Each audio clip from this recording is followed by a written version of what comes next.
Olá, Deus abençoe a todos, em nome de Jesus Cristo.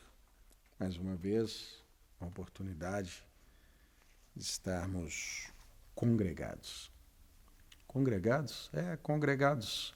Quando nós nos reunimos para ouvir a palavra, nós estamos congregados. A nossa congregação não pode ser um lugar físico. Ela é o lugar de adoração provido por Deus, debaixo do sangue. O que é o sangue? É a exposição da palavra.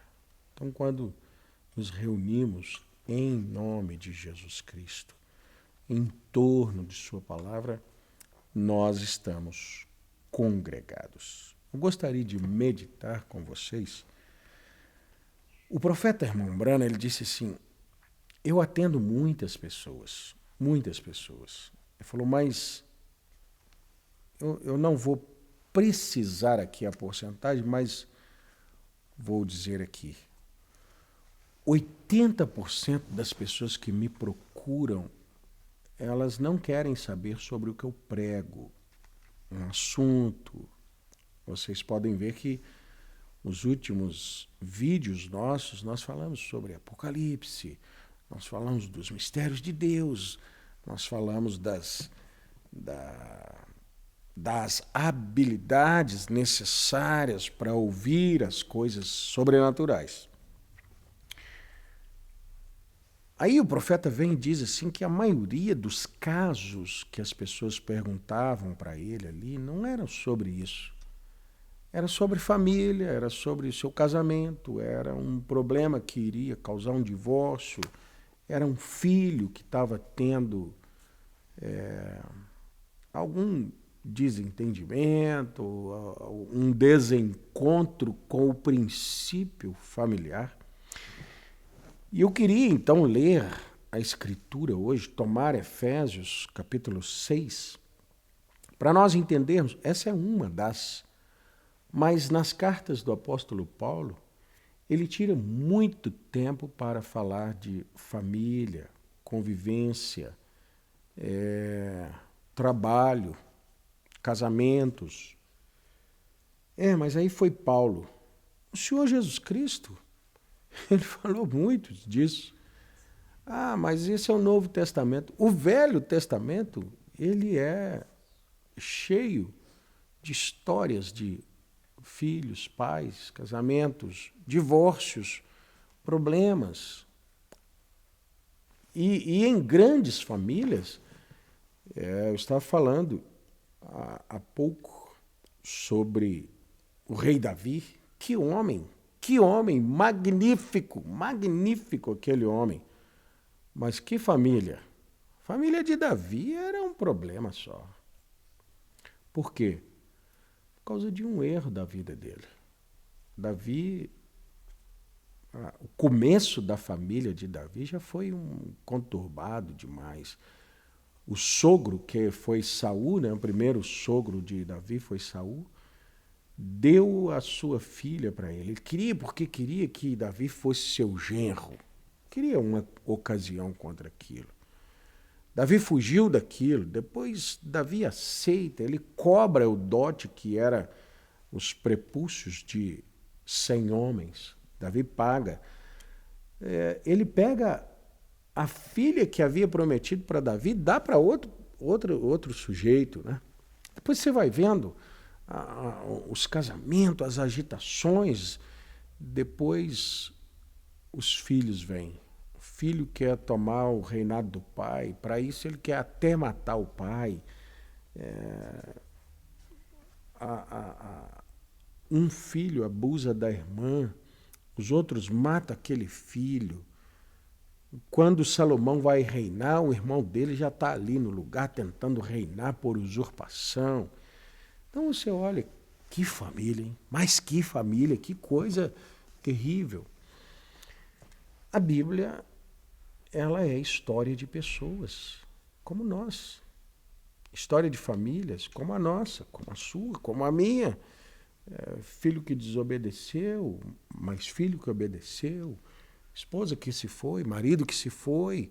Um homem Uma das esposas de Davi, por exemplo, Abigail, ela havia sido esposa de um homem mau. Esse homem morreu porque não quis ajudar o rei, não quis se envolver com as coisas de Deus.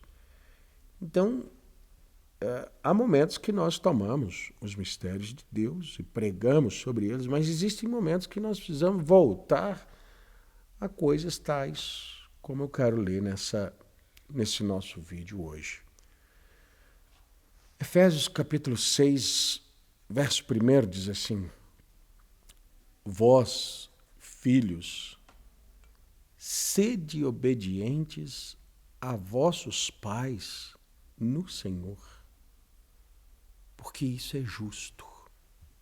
Obediência é uma questão justa.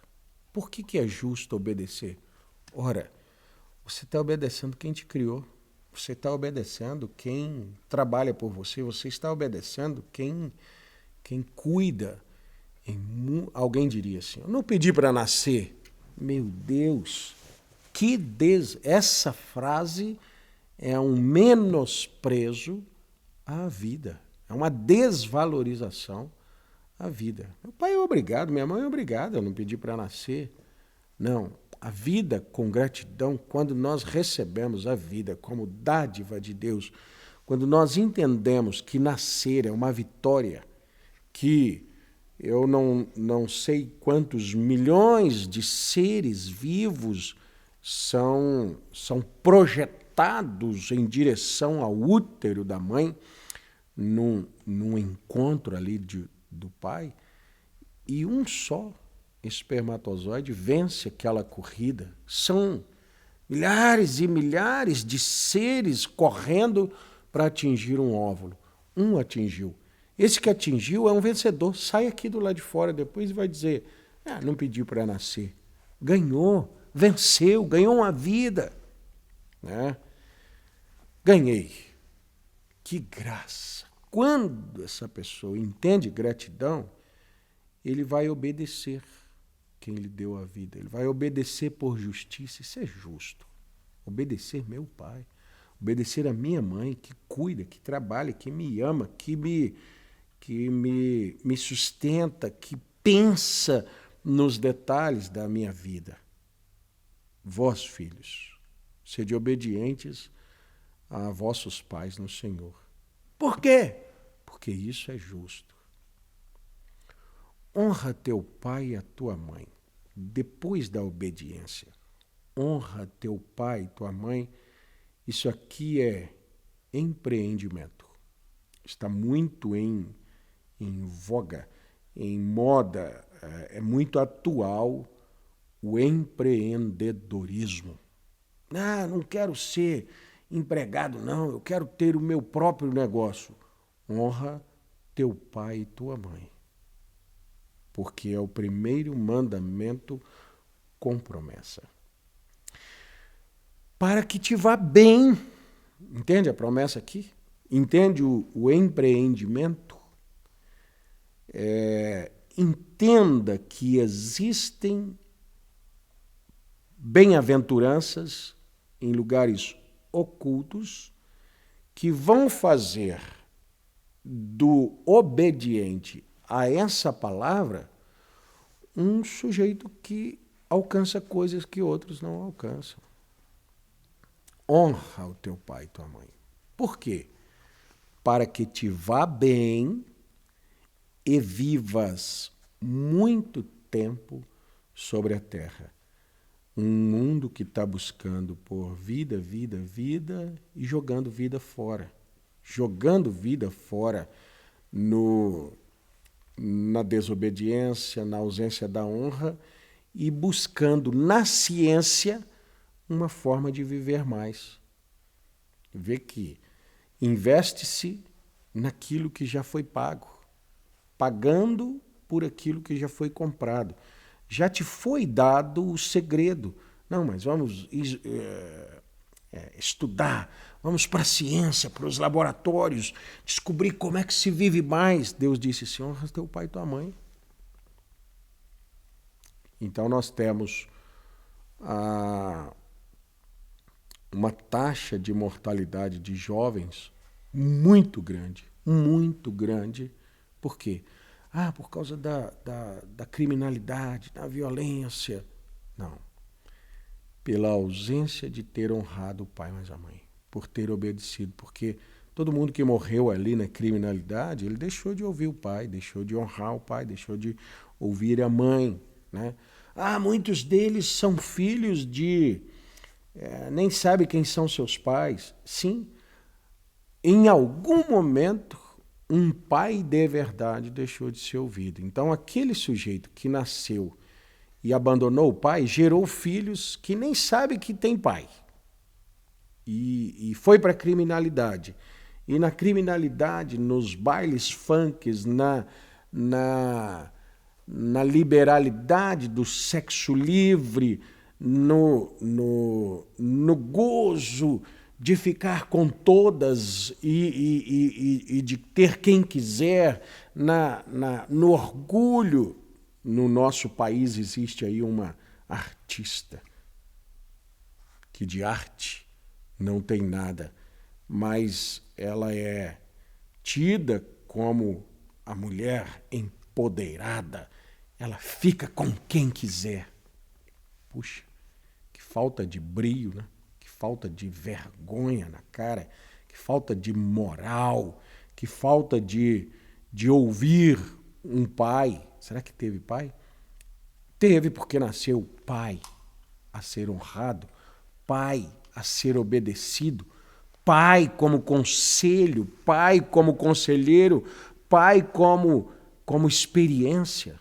Provavelmente não, porque se tivesse, não estaria onde está. No empoderamento. Então, tudo isso é motivo de doença, é motivo de criminalidade, é motivo de todas essas coisas. Um mundo perdendo seus jovens e estudando dentro dos laboratórios para descobrir como manter a vida. Como manter a vida está aqui. Vós, pais, tá vendo? A Bíblia está fazendo só aí a visão, eu falei no vídeo passado, progressista. É a família tradicional, o patriarcado, um velho mandando em todo mundo. A Bíblia não mostra isso. Vós, pais, não provoqueis a ira a vossos filhos, mas criai-os na doutrina e admoestação do Senhor. Então você percebe que esse pai que todo mundo pensa lá na família patriarcal com um velho bigodudo mandando em todo mundo com uma garrucha na mão, porque senão ele dá tiro ou com um chicote na mão. Nada disso. Um pai, gostaria de ter aqui a minha Bíblia. Tem um equipamento eletrônico, mas só para te mostrar assim, eu creio que meus companheiros podem me dar aqui. Ao invés, aí você vê aqui, criai-os, obrigado, criai-os na doutrina. Não um pai com chicote, não um pai com uma garrucha, mas um pai com uma Bíblia. Criando-os na doutrina. A Bíblia, nem nas bibliotecas ela está sendo aceita mais. Agora veja. Não provoqueis a ira a vossos filhos, mas criai-os na doutrina e admoestação do Senhor. Vós, servos, olha o RH das empresas, tratando os funcionários, né? Olha os cursos profissionalizantes, os cursos preparatórios, preparando aqui as pessoas para serem boas dentro das instituições de trabalho. Vós, servos, obedecei a vossos senhores segundo a carne. Eu entro e não obedeço, eu vou chegar lá para derrubar. O mercado está muito concorrido, é uma disputa constante. Existe uma frase, eu ouvi dizer que os entrevistadores de empresas já eliminam o camarada quando pensa assim, quando faz a pergunta para o candidato àquela vaga de empresa. Qual é o posto que você almeja aqui nessa empresa? Aí o jovem ambicioso, mas sem sabedoria, vira para o entrevistador e diz assim, eu quero o seu cargo. Ele nem passa na entrevista. Eu quero o cargo do CEO, eu quero o cargo do dono da empresa. Não. A próxima pergunta é, o que você tem para contribuir com essa empresa? Ou por que essa empresa deveria te contratar? Me fala das suas qualidades. Ah, não tenho nenhuma, não. Não tem nenhuma preparação? Não. Mas se você pelo menos tiver isso aqui, vós servos, obedecei a vossos senhores segundo a carne, com temor e tremor, na sinceridade de vosso coração, como a Cristo. Meu Deus, que funcionário seria esse, hein? Não servindo à vista. Não trabalha só quando está sendo olhado, como para agradar aos homens. Isso você tem que ter lá dentro.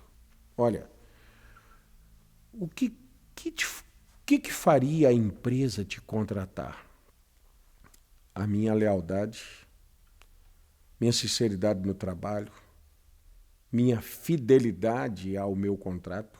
Você pode me contratar aqui e ir fazer o seu trabalho, que quando voltar o meu vai estar pronto, eu não vou trabalhar só diante de você, você pode nem vir na empresa, pode deixar que eu vou trabalhar. É isso aqui.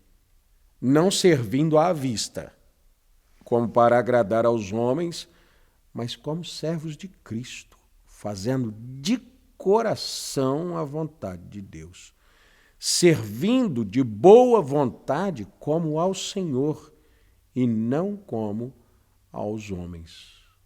Já pensou? Um funcionário trabalhando como se ele estivesse fazendo as coisas para Cristo. Meu Deus, esse é o melhor que eu quero.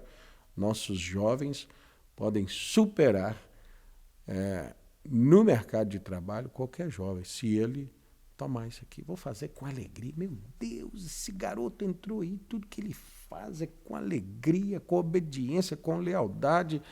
Daqui a pouco eu creio, se ele também se capacitar para aquilo, aí sim ele pode ser o CEO daquela empresa, ele pode ser um gerente ali dentro, sim.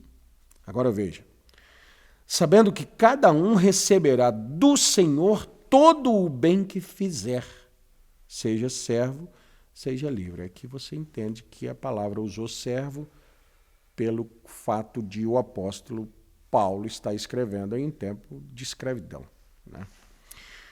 Mas agora, olha, e nós estamos aplicando aqui como a funcionários e patrões, né? Vós, senhores, patrões, senhores ali eram donos, né? Fazei o mesmo para com eles, deixando as ameaças. Já viu quão terrível é trabalhar com alguém que te ameaça o tempo todo? E como é que é a ameaça? Ele te ameaça na sua carência, ele te ameaça na sua necessidade. Essa é uma das coisas que na verdade, é crime contra a humanidade. Eu me lembro de uma vez que passou um tufão nos Estados Unidos e atingiu a cidade de Nova Orleans, creio que sim, e algumas pessoas foram presas porque elas estavam vendendo água. Ora, mas que maldade, prenderam? Não, eles estavam vendendo água mineral, por exemplo. Hoje uma água se compra aí nos sinais, R$2 uma garrafinha. Naquela época lá, em época de catástrofe, de desgraça, as pessoas vendendo a R$15. ele está aproveitando, usurpando da carência, da desgraça, da impossibilidade, do mal de alguém para vender, para lucrar. Então, às vezes, o patrão sabe que a pessoa precisa, está dependendo daquilo em casa, está passando quase que fome, e aí ele ameaça, te manda embora, você tem que fazer assim, você tem que fazer as horas extras e não receber como deveria, e não ser justo, e não ser leal, mas ameaça. Ora, a pessoa precisa, você não tem para onde ir. Olha que palavra. Vós, senhores, fazei o mesmo com eles, porque já havia instruído eles, os servos, a trabalhar com alegria e tudo, deixando as ameaças, sabendo também que o Senhor deles e vosso está no céu, e que para com ele não há acepção de pessoa. Então, Bíblia é a coisa mais justa do mundo. A palavra de Deus é a coisa mais equilibrada do mundo. Não existe ninguém que mande, que governe, que domine sobre o outro. Existe domínio, existe governo, mas com equidade. Existe governo com lealdade, com amor, tudo pensando no Senhor. Se nós pudermos pegar cada um dentro do seu chamado, filho, pai, patrão, servo, esposa, marido, se todos nós pudermos pegar aquilo que o Senhor falou e aplicar às nossas vidas, um equilíbrio se estabelece nas nossas vidas, nas nossas famílias. E aí nós vamos nos lembrar de como eu comecei o vídeo aqui falando do profeta dizendo: 80% dos casos que eu atendo tem a ver com família, com casamento e tudo. Se todo mundo pega os conselhos bíblicos e os aplica, os escritórios pastorais esvaziam, porque todo mundo aplicou, a vida está indo bem. E aí nós podemos falar dos mistérios de Deus. Que Deus te abençoe, que você tome esses conselhos e aplique em sua vida conjugal, financeira, trabalho, em todo lugar que você estiver aplicando isso aqui, você dá a nós, pastores, pregadores, a liberdade de pregar coisas eternas, coisas, mistérios de Deus. Deus os abençoe. Até o nosso próximo vídeo, se Deus quiser.